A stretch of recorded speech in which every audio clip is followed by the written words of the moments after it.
I want other survivors of these types of traumas to know that you can move through, and that they're still part of my life. It's still part of who I am and part of my life. But my trauma is no longer telling me what to do every day the way that it once was.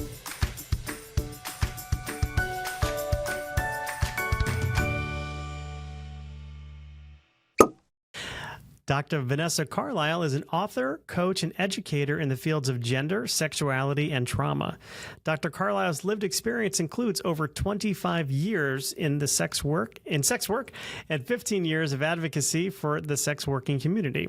As a survivor of both intimate partner and institutional violence, Dr. Carlisle now crafts programs that combat stigma and improve conditions for their communities, including trauma-informed self-defense training, somatic coaching, and end-of-life care services. They join me today on Uncorking a Story to talk about their life and new book, Awaken Your Sexuality, a guide to connection and intimacy after addiction and trauma. Welcome to Uncorking a Story, Dr. Carlisle. Thank you. So happy to be here. I'm happy to have you here, and I'm curious, where does your story as an author begin? My story as an author really begins young. My father was an editor at what was then called Harper & Row. It's now HarperCollins. And so I really grew up just around books and around writers and around a love of writing and written word. So I started young. I have journals from when I was 8 years old, 9 years old, writing silly poetry and stories. And, I would make storybooks for my family for gifts. So I always had writing as part of who I am as a person. That's so cool. Did you keep those? I mean, do you have them? Have you recently looked at those just to remind yourself where you came from? Actually, because I moved not too long ago, and so I was trying to divest, and I found many very sweet things from my childhood that I did not let go. I kept them. So they're cool. All in a bin, One of the greatest gifts I ever received was a bunch of letters that I had written to my grandmother back in the 80s. So we had moved. We grew up in Florida. My grandmother lived down there. And we moved up to the Northeast in 1983. And I was very, very close with my grandmother. And of course, there's no internet, there's no email back then. Calling was actually expensive, because It was back in the day where you were getting charged per second or per minute. I don't even remember. So we would exchange letters. And my mother, who recently passed, gave me like a box of letters that I had written my grandmother, that we had written back and forth to each other. And it was like the greatest gift anyone had ever given me, because I got to sort of kind of revisit that period of time in my life when things were simpler. And I'm like, man, I wish things were as simple as that these days. Yeah, I feel that. That's really, really precious. I'm so glad you have those. Yeah. Yeah. So when did you start to turn to writing in a more sort of professional way? I know you have a PhD, and I have a sense that there's a little bit of writing involved in it in a doctoral program, but yeah. Well, I do have a PhD in literature and creative writing, and it's I wrote a dual dissertation. So I actually wrote a creative dissertation, which was a novel, and then also a critical dissertation, which was for the literature PhD. So I sort of overdid it there. But I think I would say in college, I thought about being an English major, and I felt very intimidated by the people. I went to an open house and felt like, oh, I definitely do not belong here. And so I just didn't do it. I did psychology instead. And then after a couple of years out of college, I was like, well, who am I kidding? I want to be writing. So I applied to MFA in creative writing programs at that time. And I did do an MFA. And a few years after the MFA, I was like, I still want more. And that's what sent me to the PhD. So I've done about as much training as I think is available for creative writing, and it always still doesn't quite feel like enough. Yeah. There's even regardless of success, I think many writers do have that imposter syndrome sort of lurking in the background. Like, do I belong here? Am I doing everything I should be doing? Should I be with these people? But Clearly, you're here. You're published. I'm curious, what was writing that novel like? Going back to that first experience writing a novel, what was that like for you? First experience writing a novel was during my master's program, and I found it extremely challenging because everyone was being encouraged to write a collection of short stories as a master's project or as your first thing that you were trying to get published. And I just didn't feel like I wanted to do that. I wanted to work on this novel. And so, again, I felt a little bit like I'm going against the grain and I'm not sure if it's the right thing to do. But it was pretty clear to me that was where I was going, was on this like longer journey. And gratefully, I had an advisor at that time who was very supportive, and I felt like, I had my little tiny world that I could make there. But it's hard to stay the course with something like that. Novels are big projects, and it takes a lot to stay committed to them. Yeah, and oftentimes, and I don't know if this was true for you, was this the first novel you tried writing, or did you have a couple of ideas sort of that you started and maybe stopped and are sitting in a drawer somewhere? Yeah, I'd written a lot of short stories and a lot of essays. And the novel that I wrote in my master's program in the early 2000s was the first time I'd really tried to complete a fiction project of that size. So yeah, it was really challenging. Yeah. Well, what can you share with us about your latest? And I know it is in collaboration with Dr. Stephanie Covington, but what can you share with us about Awaken Your Sexuality, a guide to connection and intimacy after addiction and trauma? There's a lot to take in there.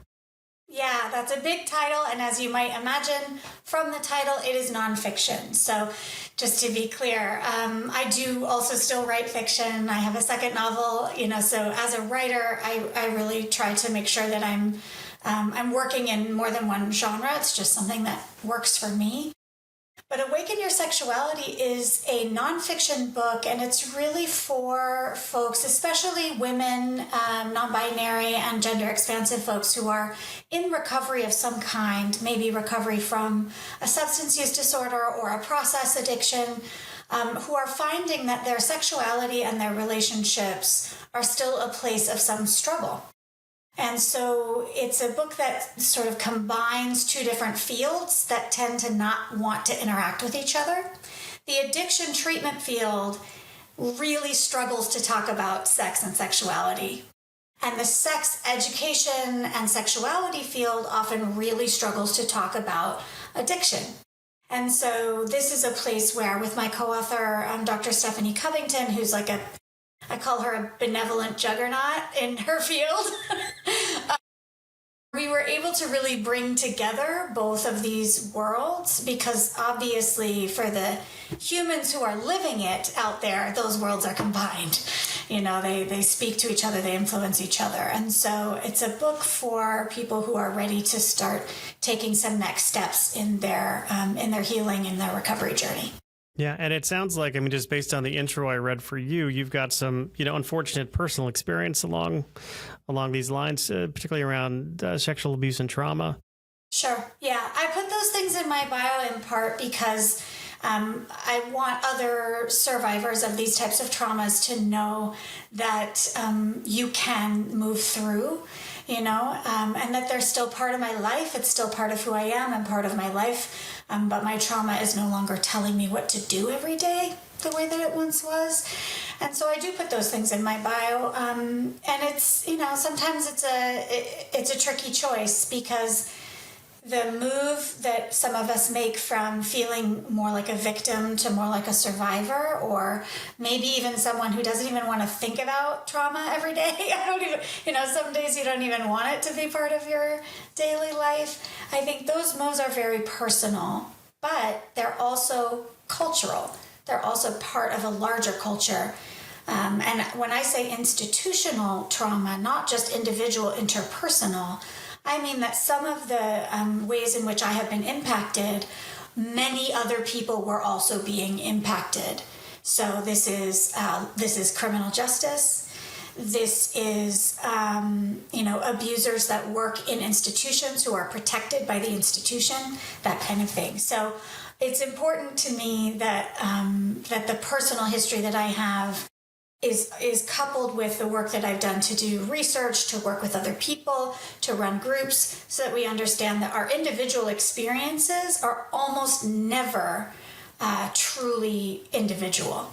They speak to lots of other people's experiences. Yeah. I'm really curious as to something you said about sort of the addiction community and sort of, the trauma survivor community, and how they don't necessarily talk about each other. And just, I know just from knowing people and living life, that there is so much of an overlap. If you've experienced some form of trauma in, let's say, childhood, it might not be something you can recall, but man, when you're in, a 12-step program in your 50s, all of a sudden these things come flooding out. I mean, I know somebody in my life who that happened to, kind of totally blocked out some sexual abuse that happened in her teen years. And then as she's going through the recovery process, really recalls it, and, can link so much of her, I don't want to say link so much of her addiction behavior, but her coping tendencies or her coping mechanisms back to that point in time of her life. So, it's interesting for me to hear you say that they don't necessarily talk to each other or recognize each other as much. Right. It seems pretty obvious that they should. There's a lot of reasons, though, why they don't. And one of them is just straight up liability. Like, people do not want to take on sexual trauma. They don't want to take on the sort of troubling consequences of trauma when they're trying to just get people sober. And so specifically in 12-step, they often tell people, no relationships for the first year, or, we don't talk about trauma until you've been sober for a year. Like, that's actually been really common. And Stephanie Covington, my co-author, her take is different. From her perspective, people really deserve to start doing trauma work right away. And that trauma work and the work of sobriety, or the work of harm reduction if you're not doing, sobriety, but the work of sort of dealing with those behaviors can happen at the same time, and probably should. And then from my perspective, coming from the sexuality side, when you tell people no relationships for the first year, what do you think is going to happen? Yeah, many relationships in the first year. Yeah. Yeah. Don't eat of the tree. Don't eat that fruit off the tree. And what's the first thing you're going to grab? Exactly. And especially for people who are trying to figure out new ways to be, feel alive, new ways to feel vibrant, new ways to feel like themselves. Sexuality is a place where people often find themselves suddenly struggling again. Right. And so rather than say, oh, you just shouldn't have done that, this book and both of our work is really designed to support folks who are looking at their sexual lives and going, okay, I would like to feel better here specifically, with myself, with my body, with my partner choices, with my communication, if I have a long-term partner, with how we're doing. This is a place where I might be really proud of however many days I have, but what I actually want to work on now is, how am I doing interpersonally with my sexuality, with my gender, with my relationships? Yeah, I mean, our sexuality is such a part of who we are. I mean, it is a driving force inside us. I mean, for many, and not for everybody, but for many of us, it's like, it motivates us. It's why some people get up in the morning. Sure. I'm curious, do you address sort of sexual intimacy and connection and intimacy independent of addiction and just thinking about trauma? Because I know obviously not everybody who has suffered sexual trauma or trauma in the past has addiction issues, but they might have a very complicated or challenging view of sexuality, particularly if they experienced abuse in childhood into adulthood, that takes a couple forms. It's either hypersexuality for some people or complete lack of sexuality for others. So, I mean, do you speak to those people as well in this book? Yeah, we do. And thanks for mentioning that. There's a lot of people for whom a substance use disorder or a process addiction isn't how they express their symptoms. Their symptoms can get expressed other ways, maybe through mental health symptoms like anxiety, depression, complex PTSD, right? These are other ways that the symptoms can come out of trauma. So, and there doesn't have to be a big capital T trauma either. Some people can remember an incident. Some people have many, many years of smaller incidents that add up for them. Some people were simply, born into a family or a subculture where their life was not valued as much as their peers. And so this is why we say, as far as we're concerned, everyone who identifies as a woman or with women's issues is recovering from something.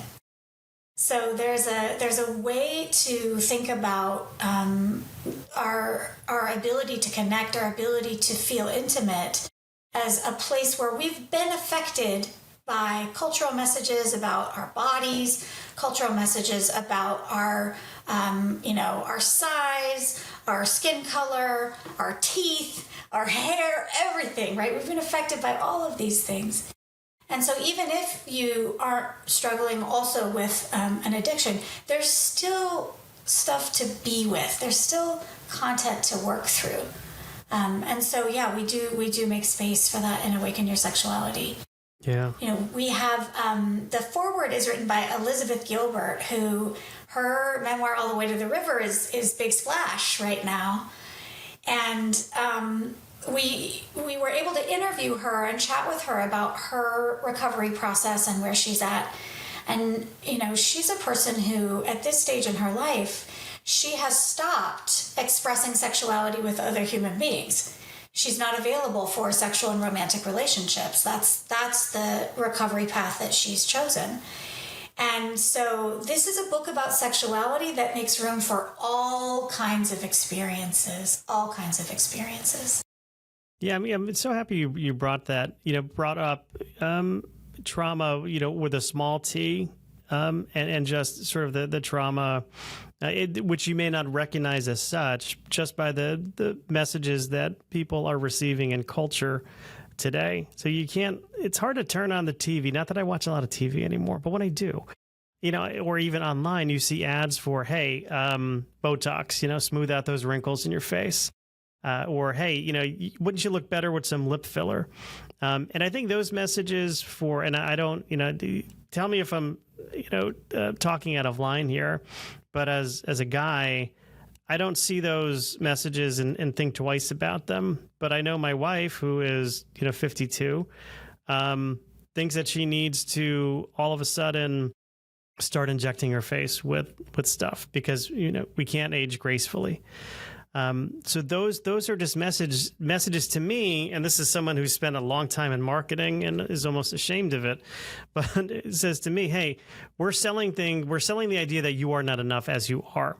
So you need to buy this so you can achieve that, achieve some sense of normalcy or have value again in your life. And I don't know if I'm making any sense, but is that some of what you might be saying? This is a really tricky place because as someone who comes from, many, many years in sex work and in the adult industries, I know that the way that people stigmatize Botox, fillers, surgeries, that the way people stigmatize women who participate in beauty culture is really, really damaging.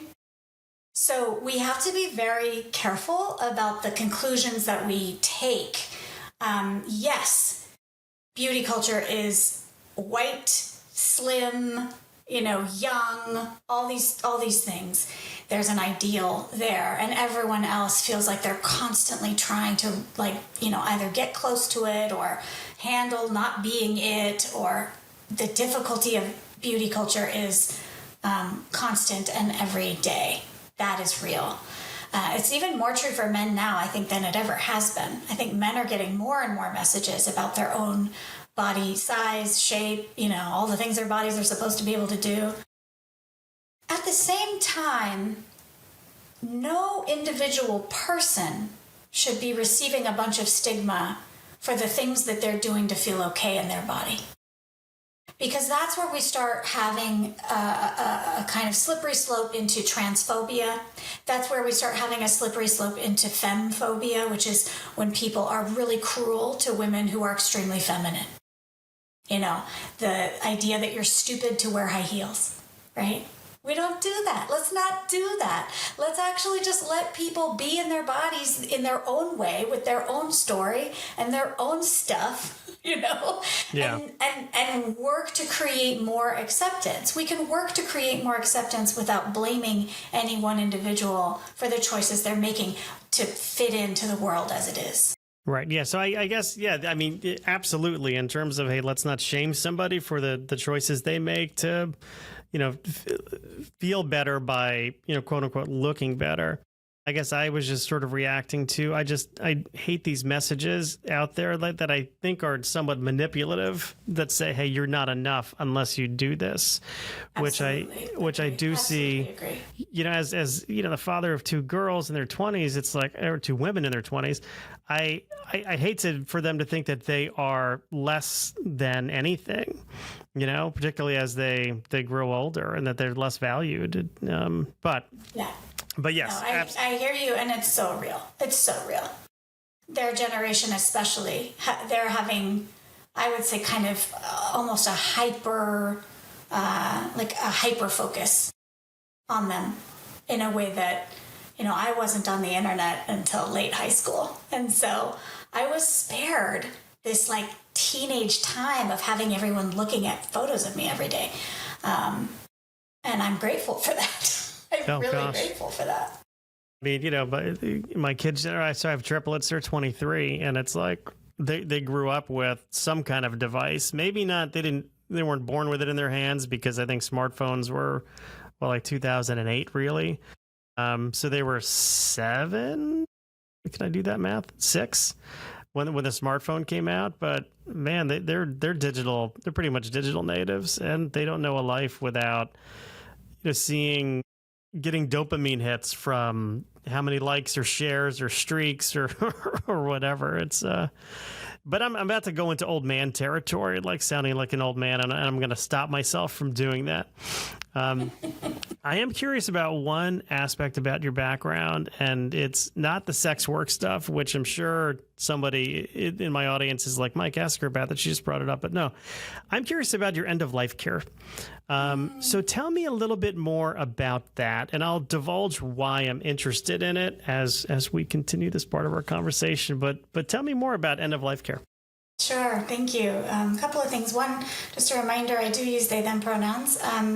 And so I'll just say it one more time. But I do speak very publicly about my life as a sex worker. It's been something I've posted about and written about a lot. So if people are really curious about that, I'm quite public, and I'm somebody who, you know, I protect my own boundaries, but I'm also happy to educate. End of life care is a place that I did not expect to go, and I've been working as a death doula since 2020, and it's been a really important transition for me into doing end-of-life care and end-of-life work. And I'm struggling to remember exactly what you asked me. Well, I'm curious how you got involved in becoming a death doula. Yeah. Right. I had a friend who was in stage 4 cancer. It was pretty clear that she was going to be entering her end of lifetime. I wanted to be more helpful to her and her partner, who is a very good friend of mine, and I felt like I just didn't know what the hell was going on. So my way when I feel helpless is to do research and get into a program. And so I found a death doula program and I started training.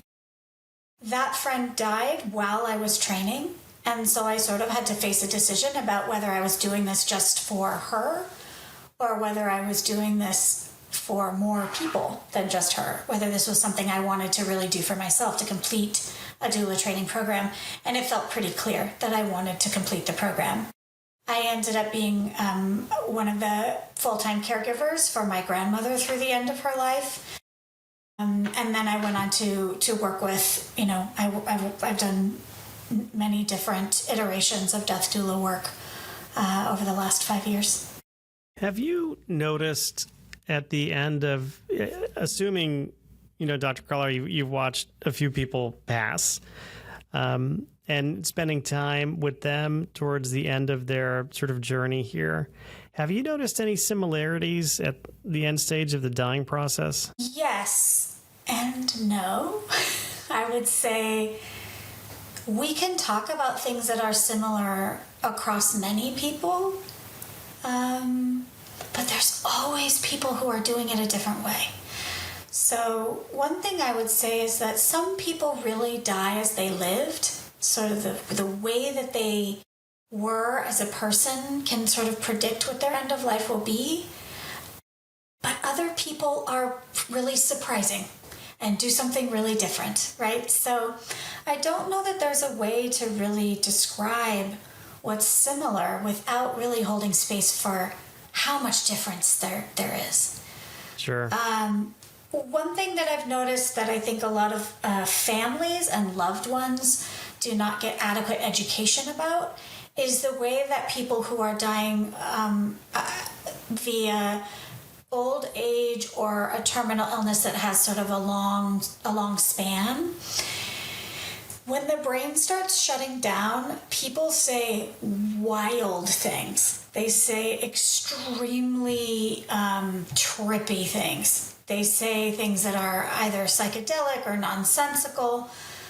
And families and loved ones, if they're not prepared for that possibility, can feel very afraid of that kind of, I don't know what she meant. I don't know what she was saying. It can feel really uncomfortable and scary.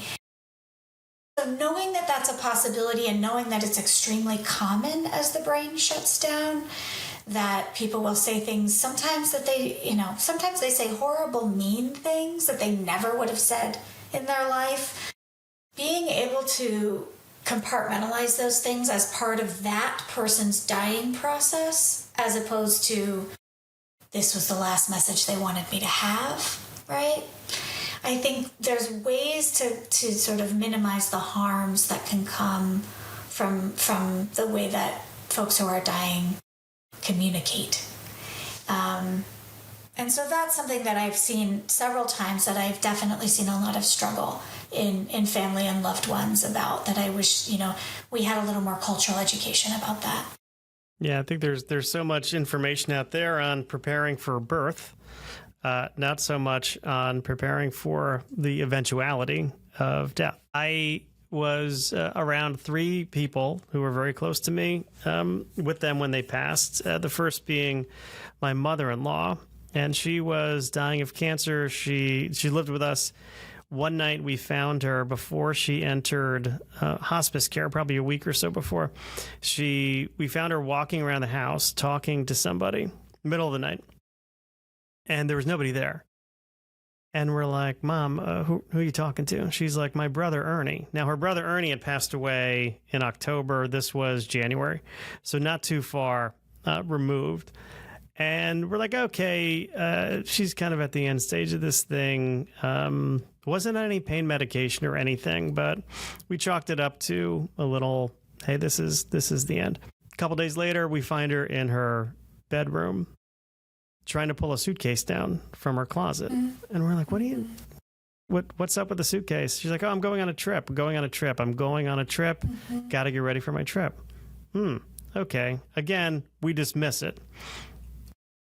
Cut to a week later, we're in hospice care now in the hospital. So she has been admitted to a hospice floor, and lo and behold, there are reading materials there. And as an avid reader, I picked them up.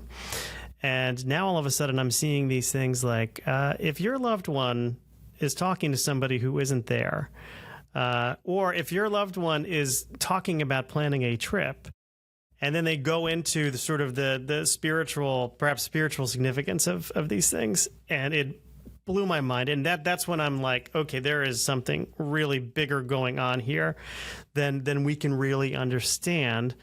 And if you fast forward from then 10 years, I'm with my brother who's in the end stages of cancer. And, hearing him just talking about visions he's had towards the end, and kind of being with him when he passed, I kind of had the sense that, oh my gosh, there is something more there. Yeah. And then cut to a year later, almost a year to the day, I'm with my mom when she's taking her final breaths, and I'm seeing these patterns, and I'm like, wow, there's just something so deep about this experience where, I was tempted to view myself like, why me? Like, why do these people choose to die in front of me? And then I've come to view it as more of some kind of a blessing. Like, okay, I just changed the question. Like, why did they choose to do this in front of me? What is it about me? To the point where somebody told me that I should become a death doula. So that's why I had to ask you the question about being a death doula, Dr. Carlisle. Yeah, those are beautiful stories. I am sorry for your losses. And I honor those moments because, yes, seeing loved ones who have already passed, super common. Packing for a trip, super common. So is withdrawal from really any communication with family and friends, which can be hard for loved ones to witness, but it's, for some people, that is what they need to do, is really go inside. So there's a lot of behaviors that we know are really common. And one thing that I think can be really helpful to know also is that for those who die when they're physically alone, sometimes it can be painful to think about that. Like, oh, I wish she hadn't died alone. Something I just spoke with someone about this recently. I don't know what your beliefs are. I'm not trying to insert any beliefs on anybody, but I will say that from every hospice training that I've done, from all the reading that I've done, I read the science too. I'm a nerd. I will research, okay? And from what I understand, it's so common for people to see and hear loved ones who have gone before in their dying process. And the way that the brain sort of floods with endemic DMT, which is a chemical that if you take it recreationally, you trip. From what we understand, people may not actually feel alone, even if they are alone. And that brought me a lot of comfort to realize that, to understand that, and to be able to transmit that to the people I work with. Yeah. I nerded out on a book by Dr. Christopher Kerr, who was out of a hospice in Buffalo. And he did a scientific study on patients with end-of-life dreams and visions, trying to document sort of are they real? His conclusion is yes. And what's the purpose? And the conclusion is to make people more comfortable with the dying process and kind of what might await them next. So you talk about nerding out, man. I've done it. Yeah. I've done all the nerding stuff. Yeah. So That's just cool. bridging the two worlds, right? Helping people sort of heal from trauma and sort of get on with their lives to the end of life care. Is there a way to bridge the gap? Well, not the gap, but sort of link those two together? Yeah, there is for me. In Awaken Your Sexuality, there's a section on grief and loss. And even for people who haven't suffered the loss of a person that they care about, there is a great deal of loss that's attendant to addiction. There's a great deal of loss that comes with trauma. And so opening up space for real grief is everyone's project. Eventually you will lose someone you love because of the inevitability of death. But there are all these other things that need to be grieved, that require our tender attention. And being able to connect with your own body and your own feelings and show up for pleasure, joy, intimacy, connection. It's hard to show up for those things if you have a lot of grief that you haven't really processed. And so I do think these things are very much connected, because pleasure and intimacy and connection are some of our most valued experiences in life. And so when we shut ourselves down, or when we feel like something has shut us down and we're not able to get there, I'm going to assume that there's at least something that needs grief's attention. There's grieving to do. Yeah. And then, you're almost talking about a rebirth of sorts. One part of you perhaps dying and the other, a new part of you being reborn, sort of healing and coming through the other side. Now I'm getting a little, I feel like I'm getting a little trippy, but I think it's beautifully said. Where can people learn more about you, Dr. Carlisle? Are active on social media or website, anything like that? Yeah, sure. So I am on Instagram for the time being. We're still trying it. At Vanessa Carlisle on Instagram. My website is vanessacarlisle.com. And then I have a Substack, which is called A Mouthful of Light. It's Vanessa Carlisle Substack.substack.com. And so that's how to be in touch with me. Awaken Your Sexuality is, coming into the world October 7th. And so we're encouraging people to order from your local independent bookstore. Let's keep our third spaces alive. And you can find out more about that book also at my co-author's website, stephaniecovington.com. Very cool. I'll put links to all of that in our show notes so people can find it nice and easily without having to scramble for a pen while they're driving in their cars or doing whatever it is they're doing when they listen. And I will say, Dr. Carlisle, thank you so much for stopping by Uncorking a Story and letting me uncork yours. Thank you so much. I really appreciate it.